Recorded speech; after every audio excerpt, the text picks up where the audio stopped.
night of entertainment, the Poets on Fire. If you're watching this, you're seeing Poets on Fire, yeah? But the greatest thing about tonight, you've seen some people who haven't been seen for years. One of them who we've got right now, right here, is Beyonder. Now, this man is a legend in the game. Now, personally, I only dibble-dabbled in the poetry circuit. I went to a few places with wife in the early days, and we went to various different events. But and I remember seeing Short Man for the first time, Best Kept Secret, and so on and so forth, and I could feel that vibe. And here we are, all the years down the line, and this man is foundation with them. Been doing it for how long now? Oh, this is like 16th year. Yeah, since '99. So this is the 16th year. Okay, yeah, okay. Yeah. And what got you into the poetry? Every poet has a story. What is it? What got you into the poetry? Yeah. Funny enough, I mean, basically, there was a friend of mine. He's like, peeps will probably see him. Not even might know him. They'll see him on this channel at some point. His name's Breeze. Yeah, it's good. Or it's Breeze, MC Breeze. And so I used to go to school with Breeze, secondary school. And so when I was doing my corporate work, like 16 years ago, he used to tell me he ran an event, to come check it, and I'd be like, yeah, I'll come check, definitely. But then whenever the event was on, I was abroad, working. Then one day, I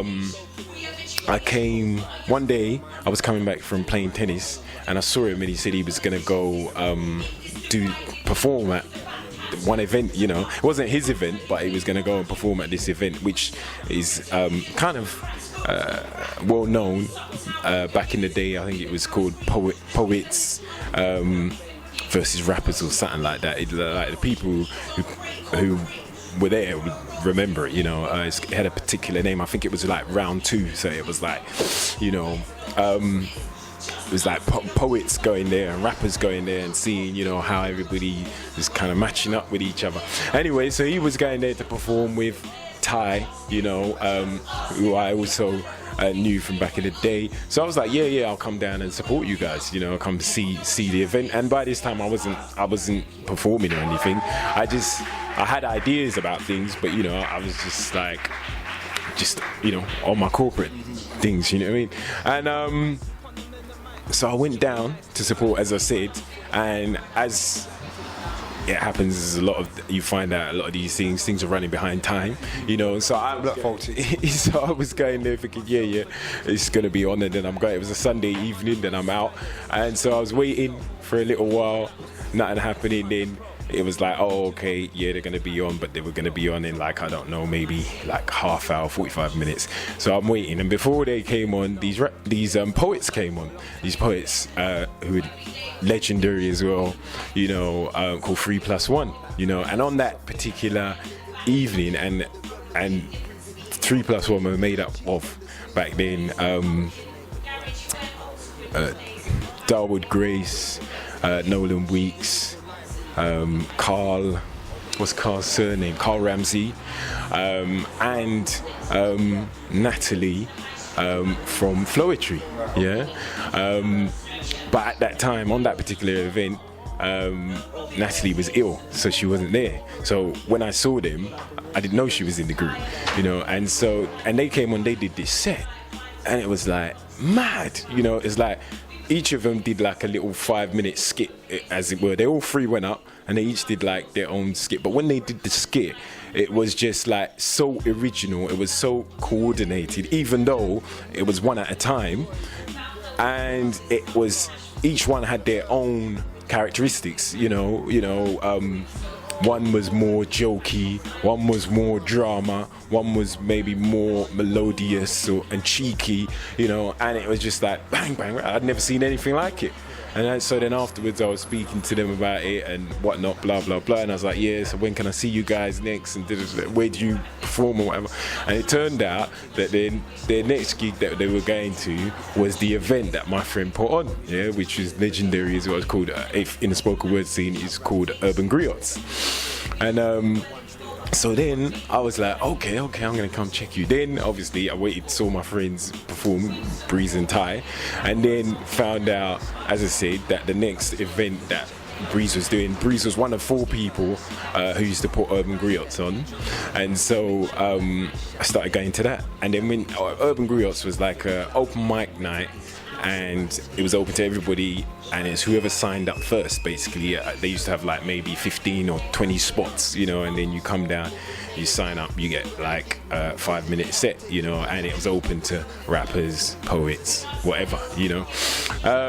And so I started going to that, and then when you start going to that, you start seeing all these different artists, and they have different ideas, and you just like, it's like you're getting fed you food, you know. And I had some ideas, as I said, so I was like, oh, okay, let me start like writing and go up there and drop a piece, you know. And then so when I started writing and going up there, dropping a piece, but then I was getting fed, so I was like, it was like expanding my ideas, you know, and I could see there was an audience. And then I started like performing there, and then I started to realize that people were really like keying into some of the things that I was maybe coming up with. And so then I started to realize, oh, okay, I need to start creating stuff that makes people think, but it has to, even in the creation, the art of it has to be there, you know. It has to, you have to expand people's thinking or ways of seeing things, not just with the words that you're delivering, but how you're delivering them, you know. You have kind of like the creative aspect. I've got a message, but it has to be delivered in a way where it's going to resonate with people, it's going to stay with people. They're not just going to hear words and go about their business. It's going to become a part of them by the form that you've delivered it. Exactly, you know, and also because you're going up there and you're seeing such brilliant artists as well, you know, such other artists, you know, with great ideas. So then that's inspiring you to create, you know, and you're thinking, well, you've got to. It's challenging you, do you know what I mean? It's like, oh, okay, this is good, so-and-so created that. How am I gonna like bring something that's on that level, do you know what I mean? Or top that level, do you know what I mean? Exactly, you know, or her, you know? So it's like, okay, da-da-da-da.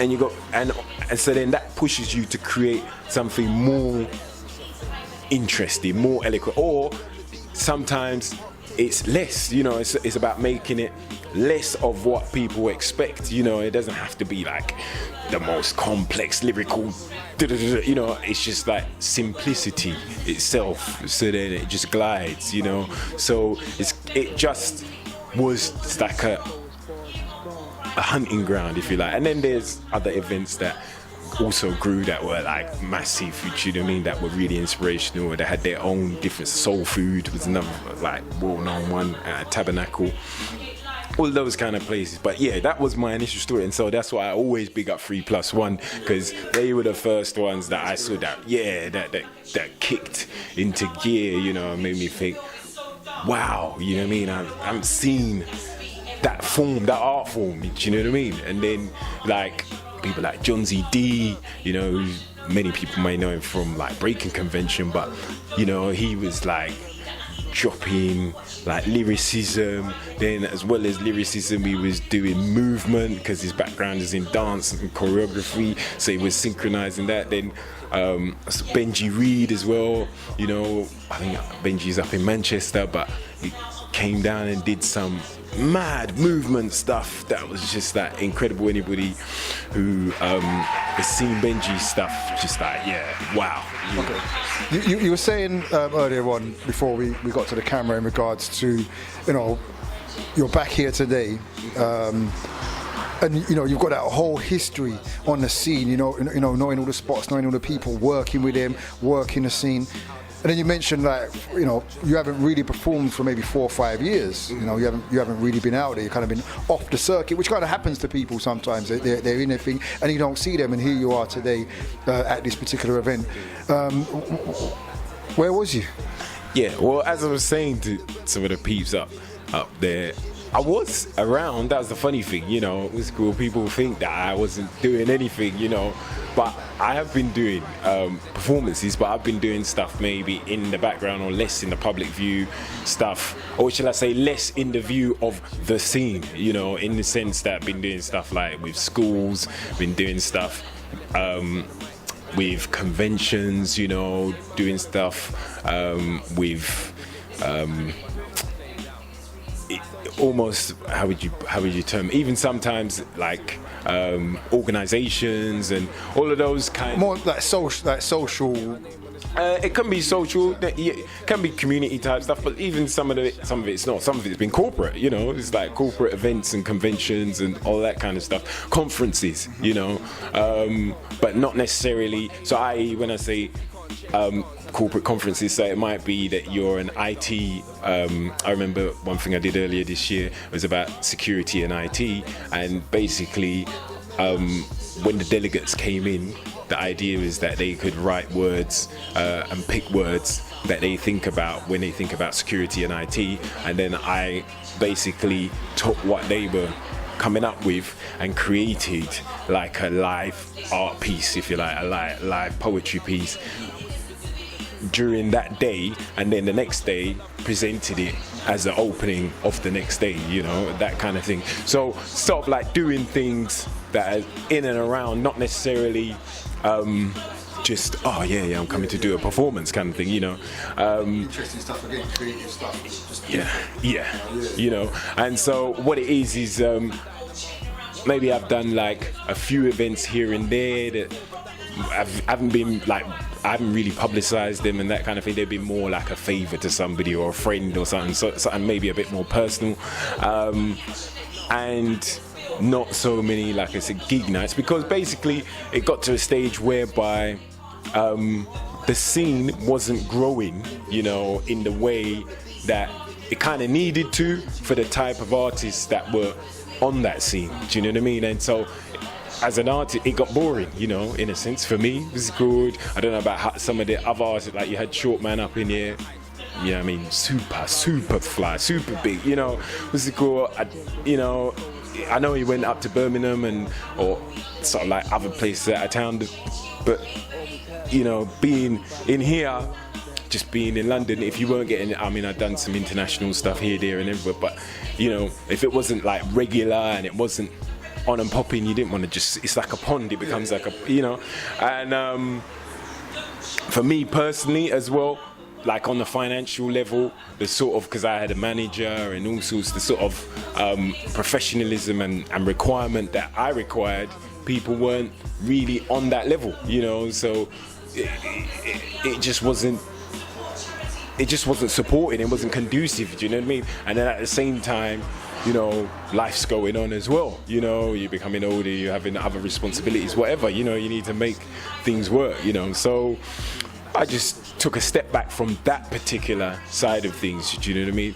And then just like, I suppose one of the big catalysts as well, actually, that was kind of behind a lot of this was I was writing this totally new concept piece that I was creating, this new album that I'm gonna be sort of like working on soon. And basically it took me about 1.5 2 years to create the piece. It's like an interconnected spoken word piece that is like a movie in a sense. That's the kind of motivation behind it. It's like if you listen to all the different pieces, they're like scenes within a movie, and then you get the whole, do you know what I mean, the movie. And the idea is that musically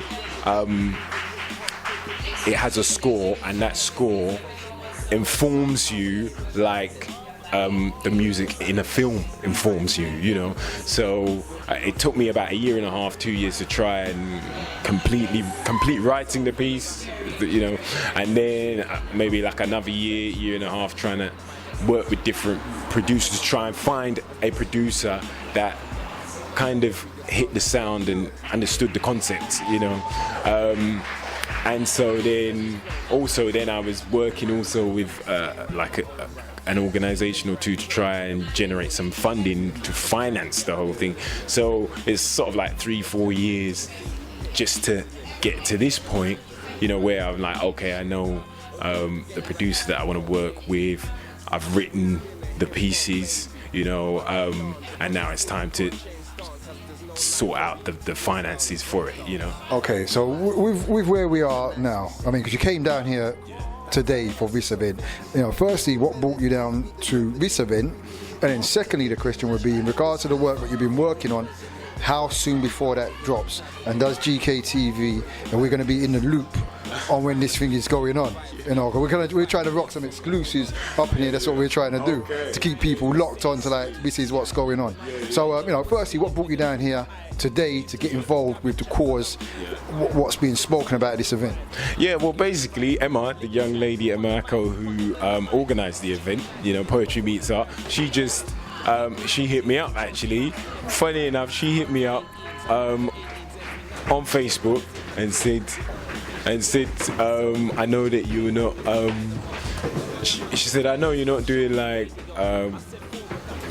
gigs and stuff, performances and stuff, but I thought I'd just ask, you know, I'm doing this event, Congo, about Congo and highlighting the minerals and the technology and that kind of thing. I just wanted to know if you would like participate and stuff like that, you know, and if you would kind of like, this is kind of like how we do it on the night and all that kind of stuff. And so yeah, I was like, yeah, I'm up for that. You know, it was cool. So I hit her back because when she hit me up, I didn't check my messages for like a while, and so I just hit her back and said, oh well, yeah, if the event's still going on, I'm interested in that kind of thing. And then she contacted me and said, yeah, it's in such a time, and that worked. And yeah, she's just very professional, and yeah, so I was like, yeah, I'm up for that. And so yeah, that's what brought me down, you know. Okay.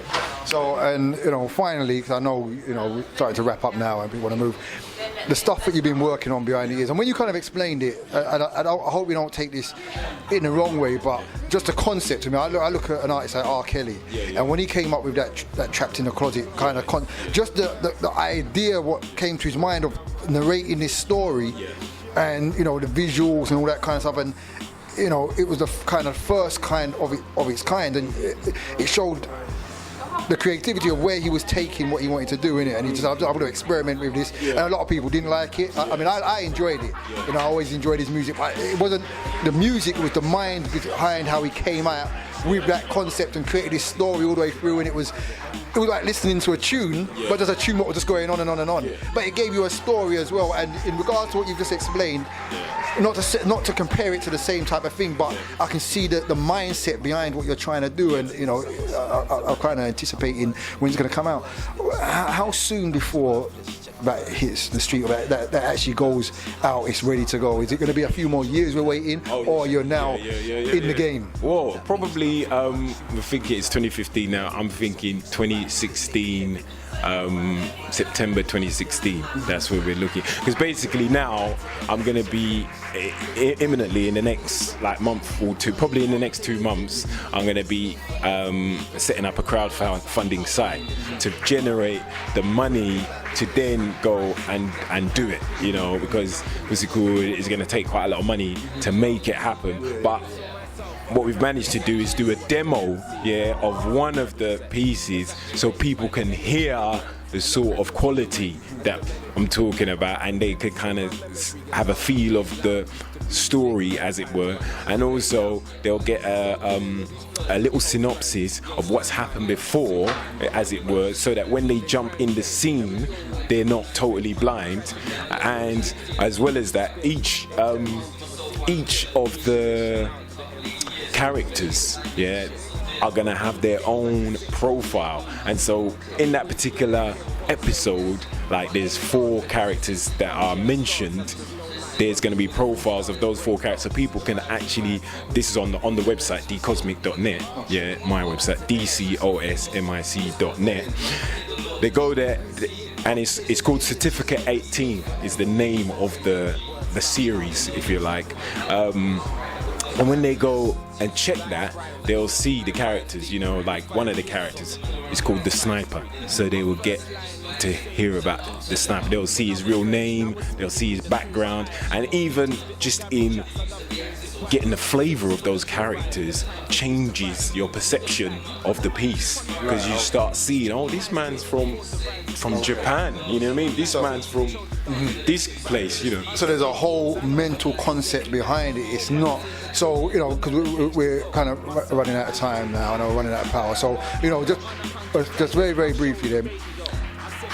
Which is going to be available, you're looking next year, September 2016. You're going to get the crowdfunding up on the go. Okay. Looking, say June, so look out for the crowdfunding for Certificate 18 by Beyonder. You know, go on to decosmic.net, sign up to the newsletter or whatever, or just check the blog. You'll know where the site is. You can hear the track, read up on the material, and help make it happen. Okay. Well, that's GKTV with Beyonder. We're going to be out of here right now. Do remember, do check it out. We're going to be keeping in contact with Beyonder, so we're going to be letting you know exactly what's going on with this, so that you can keep your ear to the ground of when this is going to come out. We're watch this space very closely. You're going to be getting a masterpiece. With that, we'd like to say, Beyonder, thank you very much for your time. It's been a pleasure. Looking forward to seeing big things from GKTV. Yeah, keep watching. Keep watching. We're out of here.